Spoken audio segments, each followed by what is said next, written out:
Emily had always loved the cozy feeling of being home alone. Her parents were away for the weekend, leaving her in the company of her loyal dog, Max. The house was tucked away in the woods, surrounded by tall, swaying trees that whispered secrets in the wind.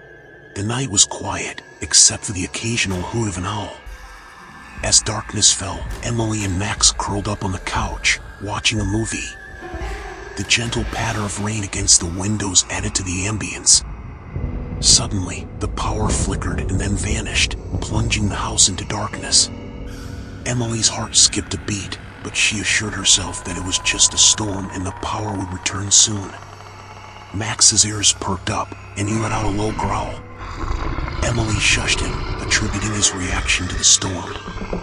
But then, she heard it too, a faint scratching sound coming from somewhere outside the living room. She held her breath, straining her ears to listen. The scratching continued, growing louder and more insistent. Nervously, Emily grabbed a flashlight from the coffee table and slowly got up.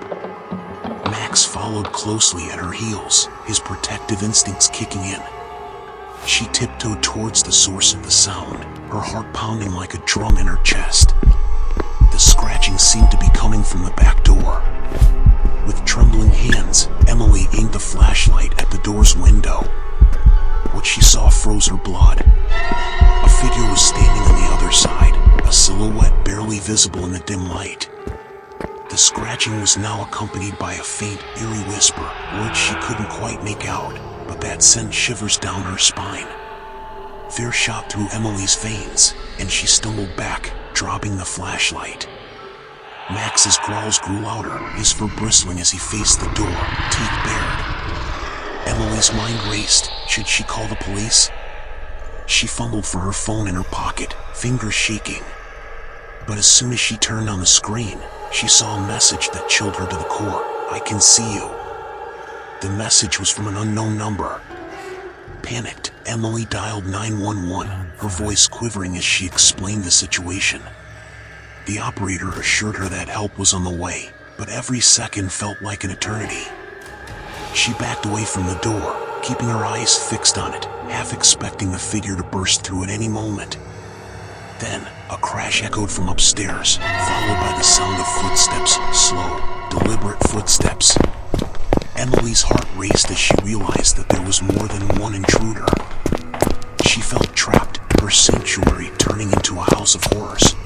A creaking noise drew her attention back to the back door. The figure was no longer outside. It was inside, standing just a few feet away.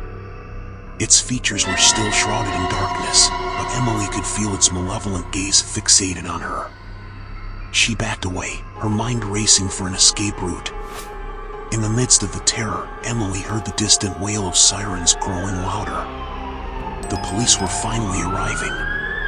The intruders must have heard it too because, with one last chilling glance, they retreated into the shadows. Emily collapsed to the ground, tears streaming down her face, relief flooding over her. The police thoroughly searched the house and the surrounding area, but they found no trace of the intruders. They offered Emily and Max a safe haven for the night, and she gladly accepted. As dawn broke, the officers assured her that they would continue to investigate. Days turned into weeks, and eventually, the memory of that harrowing night began to fade. Emily's parents returned, and life started to regain a sense of normalcy. But Emily couldn't shake the feeling that she was being watched, that the darkness still held secrets yet to be revealed. Even now, as Emily lay in her bed, the trees outside her window rustling in the wind, she couldn't help but wonder, had she truly escaped the clutches of whatever horrors had visited that night? Or was the true terror just beginning?